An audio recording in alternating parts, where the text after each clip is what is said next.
really you're only fertile for about a week or so prior to ovulation, but the rest of the cycle you can't get pregnant. And so it's definitely not that you can get pregnant every day or just around day 14, but it's about a week, and it really depends on when that ovulation happens. And that's what you learn to track if you're doing fertility awareness. Hi everyone, welcome to my channel. Today's video is gonna be really special, not only because it's gonna be in English, but also I have a very special guest coming onto my channel today. Her name is Allison Macbeth, and she is a fertility awareness and sexual health educator. She's also a very, very good friend of mine. We met from the super old days, like 15 years ago, when I was studying sexual health master's degree at Sydney University in Australia when I was a lot younger and she was a lot younger. But anyway, it's such an honor and pleasure to have her with me today to talk to you all about fertility awareness and just female sexual health in general. And you'll love this, and she's so knowledgeable. So let's bring her on and let her introduce herself. Let's welcome Allison. Hi. Thanks so much. Thanks for having me. I'm really excited to be here too. Yeah, I can't believe we've known each other 15 years now. Yeah, after I did the master's degree with you in Sydney, I did more education and I learned how to be a fertility awareness educator and a holistic reproductive health educator. And I learned so many things about the menstrual cycle and hormones and birth control and all kinds of great things, fertility, how to balance your hormones naturally, all kinds of stuff. So I'm really excited to share some of that with your audience today. That's so cool. I have a few questions for you about fertility awareness. Firstly, yeah, a lot of people haven't heard of it before, so that makes sense if some people aren't sure. It's basically the idea that you can be aware of when you're fertile in your menstrual cycle. So you can figure out when you're ovulating, right? Because you're actually only fertile a few days around ovulation. And some people don't know that. It's I think a very common myth that you can get pregnant at any time or on a certain day of the cycle or things like that. But it's actually very specific, and you can learn to observe your body and watch your body, and there's specific things you can keep track of. And by doing that, then you can know exactly when you're fertile and when you're not.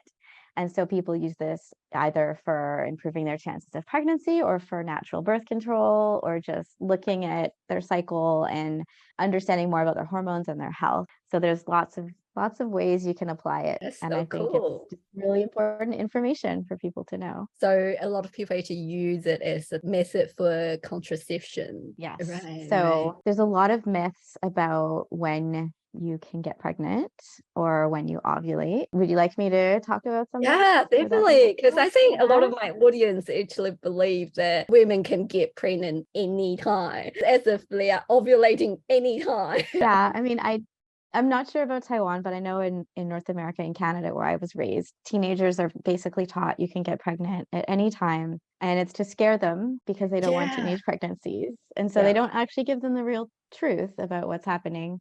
Some of the myths are, for example, that your menstrual cycle from day one of your first period to the next period starting should be 28 days.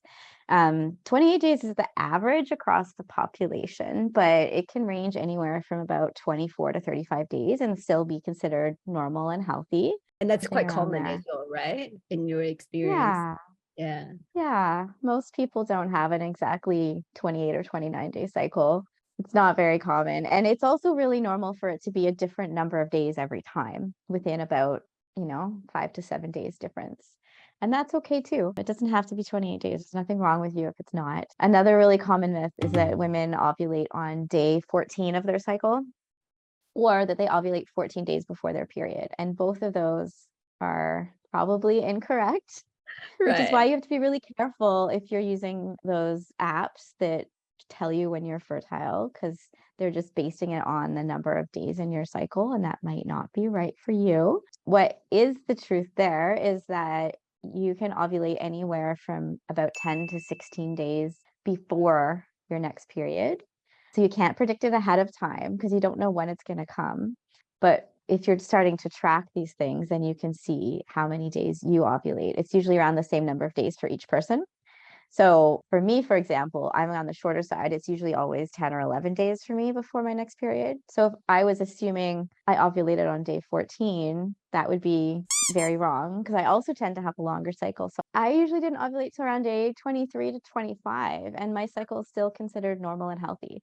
So if someone's just assuming they ovulate on day 14, then that could lead to trouble. Either you get pregnant when you don't want to, or you're not getting pregnant when you want to be pregnant because you're not realizing when you're actually fertile in your cycle. I remember from the learning back old days that the later part of the cycle, so that's what you said about how many days before your next period that you ovulate, that period is usually more like consistent. Whereas the former period, that could fluctuate a lot depending on your stress and lifestyle and all that.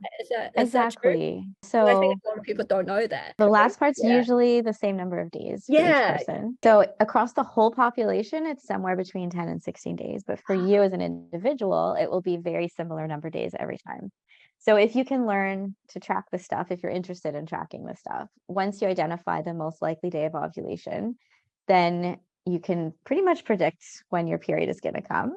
Really, you're only fertile for about a week or so prior to ovulation, but the rest of the cycle, you can't get pregnant. And so it's definitely not that you can get pregnant every day or just around day 14, but it's about a week, and it really depends on when that ovulation happens. And that's what you learn to track if you're doing fertility awareness.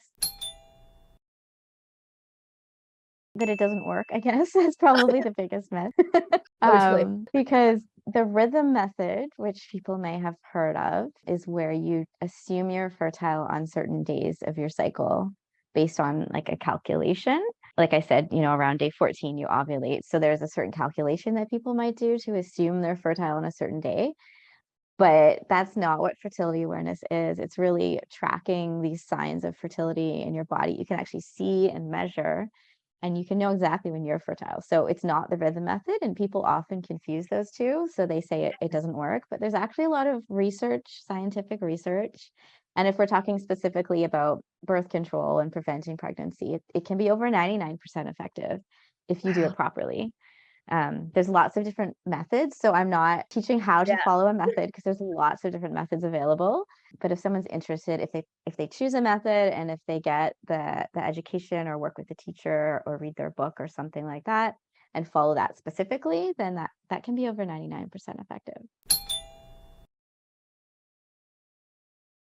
There's really three main things that people track, and different methods use a different combination. But basically, the number one sign of fertility is cervical mucus. So this is like a fluid. Some people will call it discharge, and there's probably different words for it in your language that I don't even know. But basically, this is something your body makes around the time of ovulation. And the job of the cervical mucus is to keep the sperm alive. So it actually keeps sperm alive around 3 to 5 days. And so when someone ovulates, the egg lives less than 24 hours. So if you had to get pregnant by having sex within that like 1 day exactly, like there'd be far fewer people on the planet. We wouldn't have 7 billion people nowadays. Yeah, exactly. But because of the wonderful, interesting properties of mucus, it keeps sperm alive up to about 5 days. And so you learn to track this, and you can figure out like when you have no mucus at all, like right after your period. That's quite common that there's no mucus for a few days. And so those would be infertile days. And then once the mucus starts, you become fertile, because you can't predict exactly when ovulation will happen, but you know it's coming in the next few days, and you know that this mucus is going to keep the sperm alive. So you learn to track that. You learn to identify the most likely day of ovulation based on what the mucus actually looks like.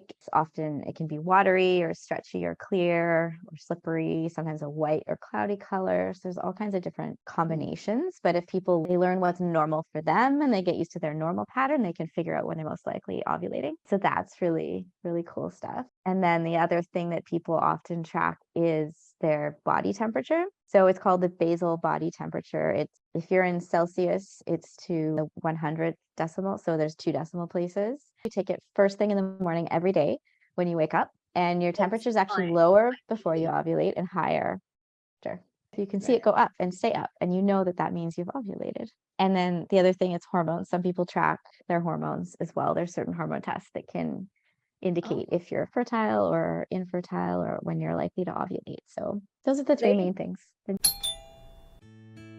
你正在寻找一款更纯粹、对身体更没有负担的水性润滑液吗？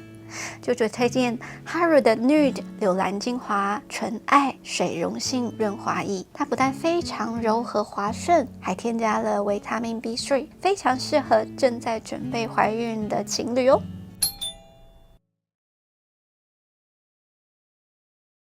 So there's lots of different ways to do it. In terms of like types of methods, some methods do only mucus. Some methods do mucus and temperature. That's the one I teach, is mucus and temperature together. Some methods do only temperature. Some do a combination of like mucus and hormones. So there's all kinds of different variations. I think I remember one other potential tracker is you insert your finger into your vagina and feel weird about the angle of the uterus and the cervix. Yeah, that's right. But it's not necessary, right? Exactly. Yeah, it's optional, that one. If I'm going to do a demonstration, pretend my hand is like my uterus. This little bottom circle here where my pinky is, think of my pinky finger as like the cervix. And so there's this little hole. So this is where the sperm would go in, and this is where the baby comes out. So if you think of this little part of the cervix makes the mucus, but it also moves around depending on where your hormones are in your cycle. So it moves up and down, or it could be more angled or straight or harder or softer. Some people like keeping track of that too, because it's like an extra confirmation they can keep on their daily charts, but it doesn't really work by itself. Right. So in these few years that you practice teaching, have you had any interesting stories, success stories you could share with us? Sure. I mean, one really interesting thing is people, sometimes they come to it with like a real holistic health kind of mindset. Like they want to understand their body and like do everything in a natural way. But other times they just want to use it as birth control and they don't really care about the rest of it. But what often happens is by watching their body and seeing what's happening, they become more interested and more like aware of how what they do affects them, because they can see the changes in their cycle charts every time. I've had some clients who have always had pain with their periods, no longer having pain. Really? So How? Yeah, so it's not just by charting, it's the other stuff you do, right? You learn about nutrition and stress management and like how to balance your hormones naturally. That stuff I teach people. So for this particular person, eliminating dairy from their diet was really helpful. And that was something they'd never thought about before. And then, I've had other people who were trying to get pregnant for a while and just weren't. And once they started charting, like within 3 or 4 months of working with me, they were pregnant after trying for a year. Wow. For that case, did you figure out why they weren't getting pregnant before they met you? To be honest, I never truly found out anything wrong. Like I didn't see anything in their cycle that looked like something was unhealthy. But I think just by like having that knowledge and being more empowered, they felt more in control of the situation. I've also had a lot of clients who've been on hormonal birth control for like most of their lives. Often, sometimes they're put on at a really young age, like 14 or 15 maybe, for irregular periods. That's another myth, actually, if you want another myth busting. Yeah, definitely. Please. Hormonal birth control does not like fix your period problems. What it does is it provides a temporary, like a Band-Aid solution. So it can reduce cramping, it can reduce heavy flow, it can give you a regular bleed every month, but that doesn't actually fix the underlying problem. It's just like a superficial bandage. Like once you stop the hormonal birth control, those problems are still there unless you've taken the time to actually like work on your health and your diet and your nutrition and stress and all those things that do affect ourselves. It's actually really normal to have irregular periods for the first few years because it takes a while for your body to kind of like figure out its own pattern. But anyway, they were put on it and then they're on it, from like 15 to 25, sometimes 15 to 35, and then they want to have kids, and they had lots of side effects from the birth control, but they didn't know that there was another option available, so they're never comfortable taking it, but they didn't know what else to do. So I've had a lot of clients who've come off hormonal birth control and they're just feeling so empowered, and like all these symptoms go away. It improves their mental health, they get rid of headaches, there's all kinds of different things that can happen. Another interesting thing is if you know what looks normal for you, then you'll know when something's not normal. So you're Right. more likely to catch an infection earlier than Yeah. someone who's not paying any attention. Yeah, So yeah. that's one Otherwise, you little don't even have a helpful reference thing. point, right? And there's lots of different methods out there, and that can be kind of overwhelming. So I always say either like find a teacher you like and just do whatever method that they happen to be teaching. Or if you find a method you like, you can just find a teacher. It's going to be more effective if you have a teacher. Some people learn on their own. I don't know if there's any books written in Chinese or Taiwanese about this. I think one really good book in this field has been translated. I'll show you. You might know. Okay. I'm surprised that they even got it in the library. So you can actually borrow it. But I bought it. It's by Tony Wakeler. Oh, Tony Wechsler, Taking Charge of Your Fertility. Yeah, taking charge of your Is that how you fertility. translate it? Yeah, it's all in Chinese.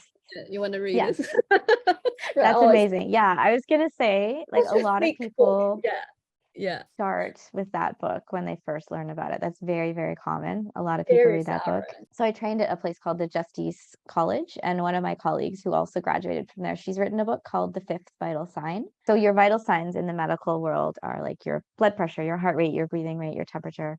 And so your menstrual cycle is actually considered to be your fifth vital sign, because by looking at your menstrual cycle in a little bit of detail, you can learn a lot about your overall health and wellness. Your ovulation is often disturbed or delayed, or something goes wrong there when you're unwell in other ways. So she's written this book called The Fifth Vital Sign, and her name's Lisa Hendrickson Jack. So yeah, either find a teacher and talk to them, or read one of these books that are out there available. I do have a course about this too. Please tell us about it. I think it's under an hour. It's an online course with videos. It doesn't teach you how to follow a specific method. It's about like kind of like the stuff like what is the biology, like what do you actually track, and then what are the different methods. And it's to try to help people start to think about, do they actually want to do this, and which methods do they want to learn? So it's to help people get started on that journey. Cool, right. So make sure you send me the link to that course. I will put it under the video, and so that any of my audience, if they speak English and would like to know more about the method, they can contact you. Yeah, because you provide coaching as well, right? You actually teach professionally. Yeah, I mostly do one-on-one coaching with people. Usually I meet people over like a series of like 3 or 4 months is fairly common. You know, I teach all the biology, the physiology, how to do the charts, how to do the observations. And then over several months, we'll look at the charts together and just make sure they understand it. Cool, right. Okay, well, you'll be such a great resource to my audience. And anything else you would like to add on? Last word? I don't think so. I think it's just, even if someone never wants to really look at their cycle in this much detail, I think it's so useful just to know how your own body works and really understand what's going on in yourself. And you don't necessarily need doctors all the time. Like there is a lot doctors do. We need doctors for sure. But there's a lot you can also know for yourself and just by observing what's going on, which is really pretty amazing, actually. It is. So, well, thank you so much for that. Yeah, I definitely really enjoyed the interview, and thanks for all the information you shared. Thank you. It was nice to see you. All right. Thank you, Allison. Okay. See you next time. Bye. Bye.